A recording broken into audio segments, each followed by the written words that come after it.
Hi, and happy Saturday. Tell me something. Has someone pushed your buttons lately?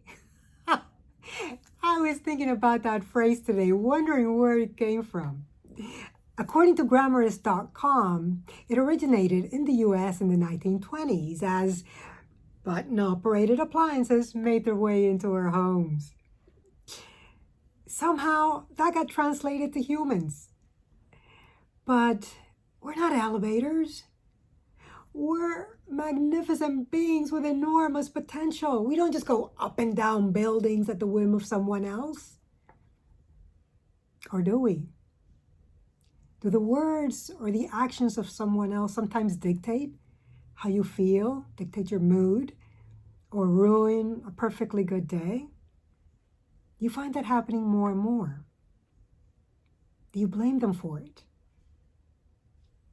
If so, I invite you to join me this Wednesday, February 10th at 7 p.m. Pacific Time on Mindful Evenings for triggers.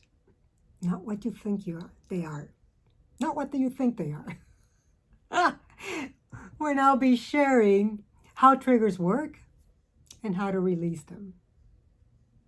Again, Mindful Evenings with Rossi Sanchez, Wednesday, February 10th, 7 p.m. Pacific Time on Zoom. Link below. Make it an awesome weekend. Don't let anyone push your buttons. See you Wednesday. Bye.